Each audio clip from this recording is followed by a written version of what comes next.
Hi guys, কেমন আছেন সবাই? ভাই কিছুক্ষণ আগে কাজ কাম করছি, কথা বুঝছেন? মানে আপনার রঙের কাজ করছিলাম। তো কাজ শেষে আপনার এখানে একটু রেস্ট নিতেছি। এই যে এটাকে বলে আপনার এটা কি বলে আমার ধারণা নাই। দেশে লুড়ি খেয়েছি না, ওই ডুরুনি বলি আমি, হ্যাঁ। এই ডুরুনির উপরে শুয়ে শুয়ে পরে ফেসবুকে ঢুকলাম, ঢুইকা দেখি যে আসলে অভিনয়ের জন্য নারী খুব সেরা। এটা মানতে হইব আপনার। নারী যে এত কঠিন অভিনয় করতে পারে, নিখুঁত অভিনয় করতে পারে, এটা এই মেয়েরে বা এই মহিলারা না দেখলে বুঝতে পারতাম না।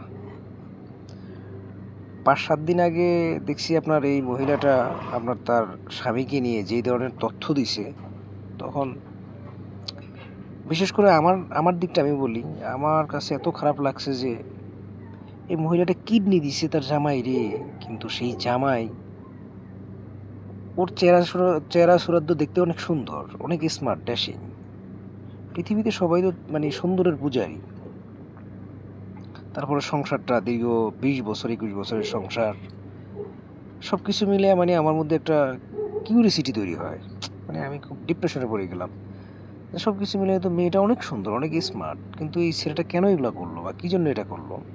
তো পরে আবার হিসাব করলাম যে না, এই জিনিসটা করা যাবে না। দেন একটু ওয়েট করি, দেখি মিডিয়া কি মানে তা ওর সাথে ওর জামার সাথে তো কথাবার্তা বলতেছে, এরকম একটা নিউজ দেখলাম, দেখি কি শোনা যায়। পরবর্তীতে থলের বিড়াল বের হয়ে আসলো। আসলেই প্রকৃতভাবে ওই পুরুষ কিন্তু নির্যাতিত।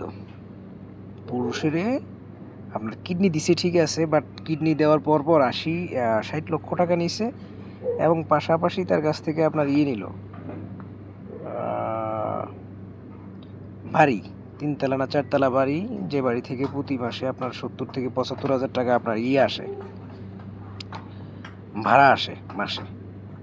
এবং ওই মহিলা পরকীয়ার সাথে জড়িত, বাট এই লোক না।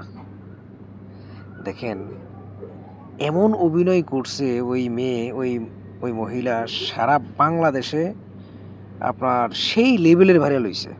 মানে ভাইরালের একটা লিমিট থাকে।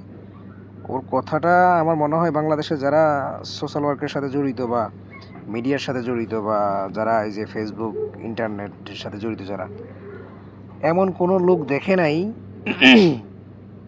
এটা খুব কম সংখ্যক লোক বলতে পারবে, খুব কম সংখ্যক লোক। আসলে এটা মানতে হবে যে অভিনয়ের জন্য নারী সেরা। এই ডায়লগটা আজকে প্রমাণিত হইল এটা। তো কেমন লাগলো বিষয়টা একটু জানাবেন আপনারা কাইন্ডলি। ওকে, আল্লাহ হাফেজ। শেয়ার করলাম ভাই আপনাদের সাথে একটু নিজের মনের বিষয়টা আর কি।